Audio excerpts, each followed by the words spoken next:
the severe thunderstorm warning has been canceled or allowed to expire, I guess I should say, for Benton County. It's still going on here for southern Newton County as that storm moves northward. It's still a very intense storm with a lot of lightning and flooding rainfall.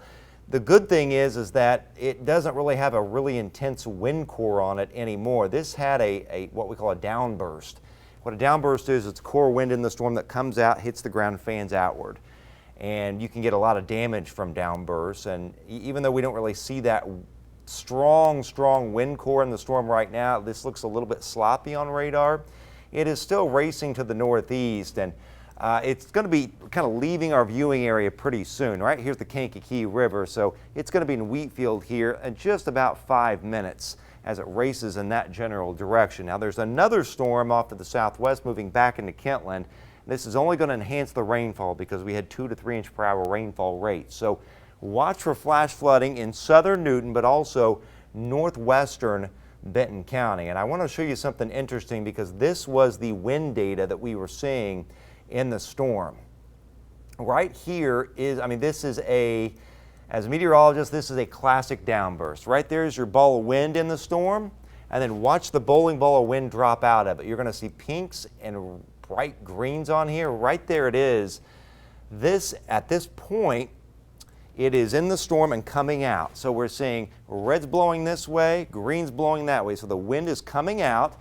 We had the gust of 62 at the Kentland Airport, and then you're left with this kind of donut hole shaped, and the wind is fanning out and rolling out this way. So really interesting situation we had in Kentland with the downburst. And right now, there is still a decent wind core on this storm up in Newton County near Mount Ayr. We may still have a gust or two, 50, 60 miles an hour here, but it's not like what looked on radar to be 70 mile per hour winds that we saw just a little bit earlier. For the Aviators game in Greater Lafayette, right now, the good news is we're kind of stuck between all the storms. There's not a whole lot going on. It's just cloudy. There is pretty intense storm with flash flooding going on near Frankfort as we speak, but looking at some of that data, may have a wind gust up to 45, and that would be it. And it's moving eastward. This is going to move into Tipton County and Howard County here pretty soon. So that said, it's been a hot, steamy day. We've had dew points running well into the 70s to fuel these storms.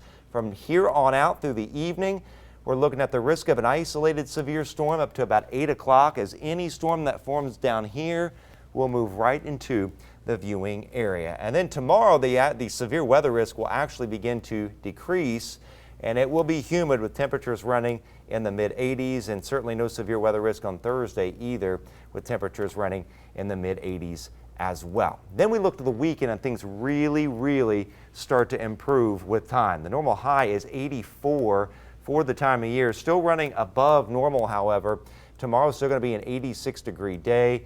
They're the mid-80s on Thursday. Again, on these days, we're not looking at isolated severe anymore. It's just a scattering of showers and thunderstorms. They'll look for a little locally heavy rainfall. Friday's okay at 83, 85 on Saturday. Let's get this stand out of the way. 90 on Monday, 93 Tuesday, as we begin to heat back up once again. And now your News 18 traffic report, sponsored by Tipmont REMC. Well, certainly if you're around those storms right now, I'm going to pop up this image because a lot of roads lead into those storms right as we speak. If you're headed north on I-65, already construction issues going on 65, and look at the traffic moving along very slowly with this storm.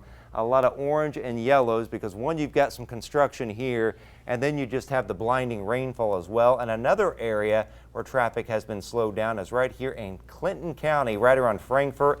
A lot of yellow and orange indicating traffic is slowing down due to the torrential rainfall, and also the lane closures right here at I-65 and 28.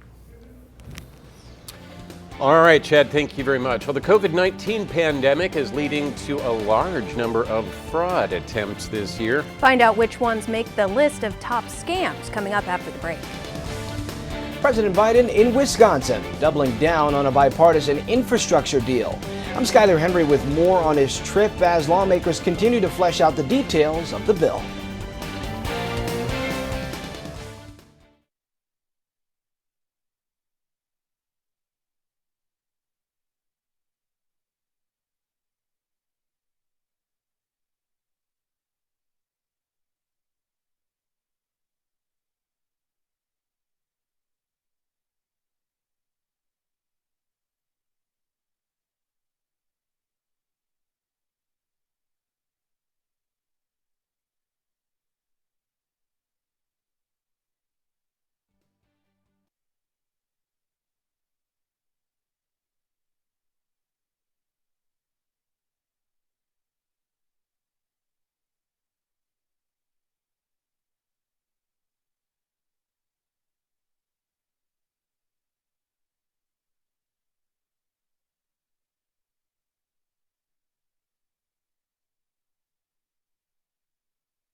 watching News 18 at 5. News from where you live. President Joe Biden is back in the Midwest today, this time selling a $1 trillion bipartisan infrastructure deal that was reached last week. The framework focuses on solid infrastructure, including roads, bridges, and public transit. But the president and his party are still pushing a second measure that will include other priorities. As Skylar Henry reports, those include paid leave, education, and child care. President Biden went to a Wisconsin municipal transit hub to tout a $1 trillion bipartisan infrastructure framework that focuses on traditional infrastructure. I think we're going to get it passed, and it's going to mean a lot overall to the quality of your roads and maintenance of your bridges and tunnels. It's a big deal. The president says the deal will help create millions of jobs and add trillions of dollars in economic growth. This is a blue-collar blueprint to rebuild America. The president takes this trip as he continues to reassure Republicans that he will sign the bipartisan infrastructure bill after indicating last week that he may not unless Congress also passes a second, larger spending bill that includes his human infrastructure priorities. I'm going to continue to make the case that critical investments are still needed, including those in my family plan. President Biden very clearly drop this hostage demand. Let's get back to the bipartisan approach. Congressional Democrats say they'll work on that larger reconciliation bill over the next few weeks. I think that we're going to do both, and that's our job. The White House says the president looks forward to signing both bills, but he will leave the order and sequencing up to leaders in Congress. Skylar Henry, CBS News, the White House.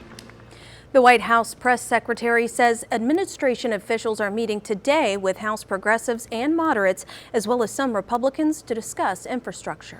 The IRS is out with a list of the top scams for 2021, and the leading scheme is pandemic related. The agency says there has been a rise in efforts to steal stimulus payments.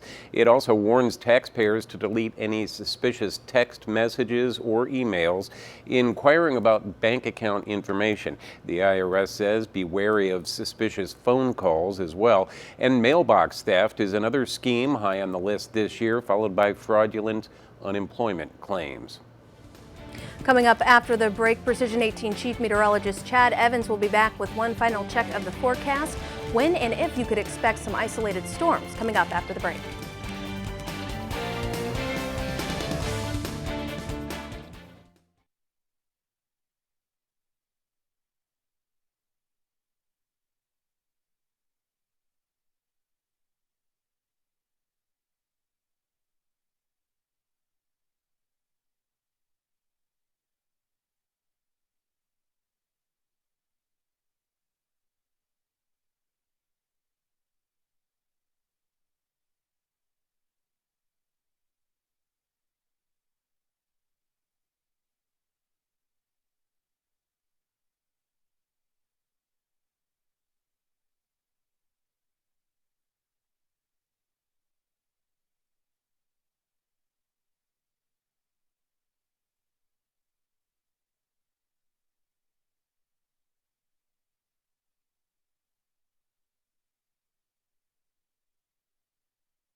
watching News 18 at 5. News from where you live.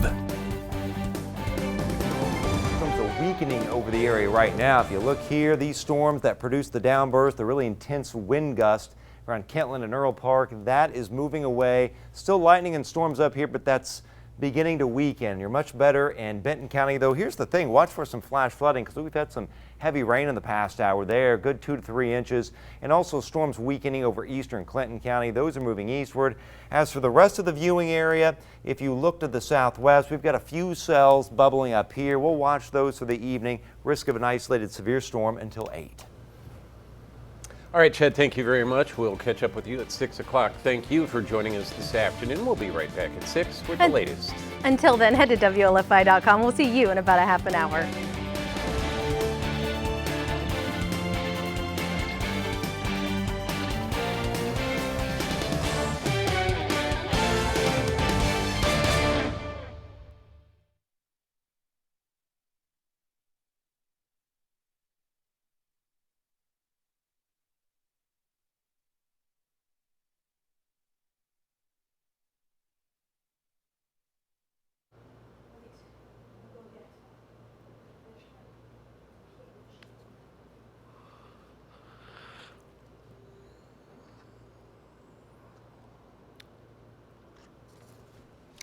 Attica hoping that a multi-million-dollar grant will revitalize its downtown.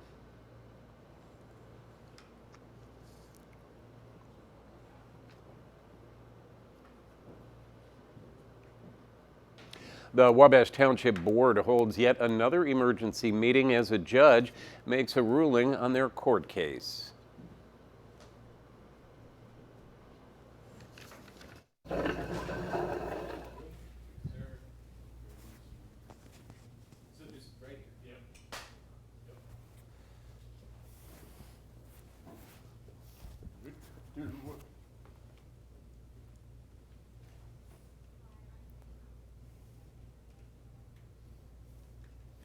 We're tracking more showers and a couple thunderstorms in your forecast.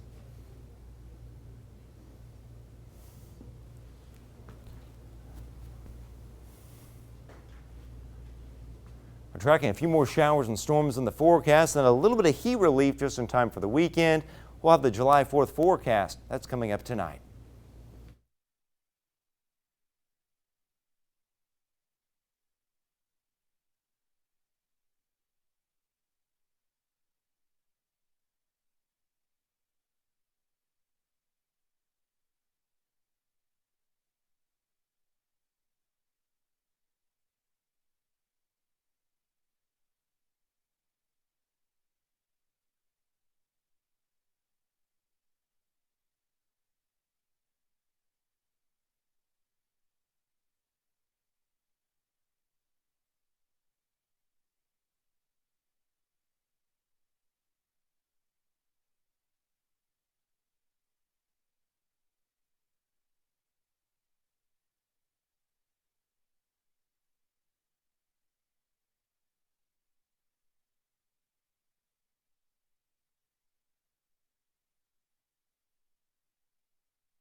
And then Is it your moon dust?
Mic check. Hello, hello. 1, 2, 3. 1, 2, 3. Mic check. Hello.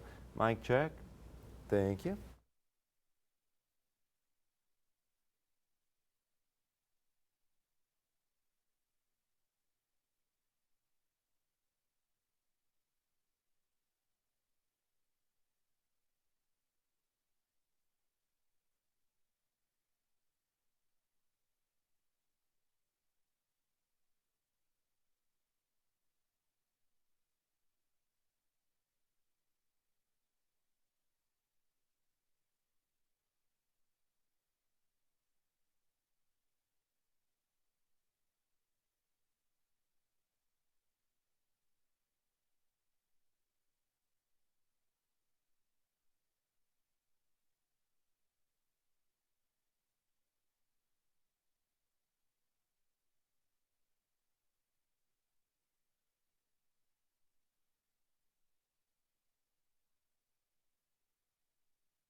Coming up on News 18 at 6.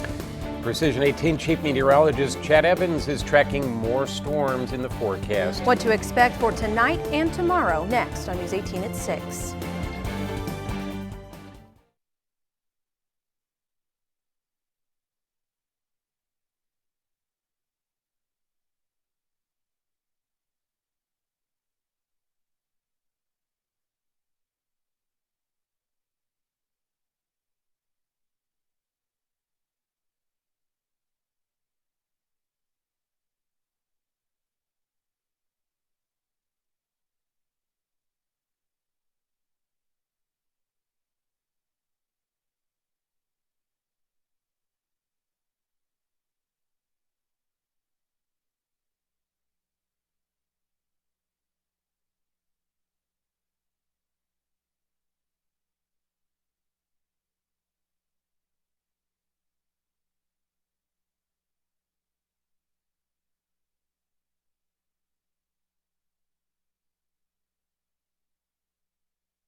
Well, a lot of clouds in Greater Lafayette, but no storms to speak of. But we have had storms around today, scattered about, moving over the area. Some of those, at least a couple of those, look like they've been severe. We'll talk more about that and dig into the forecast for the rest of the night. Thanks. A judge makes a ruling on a move that will determine whether 3 paid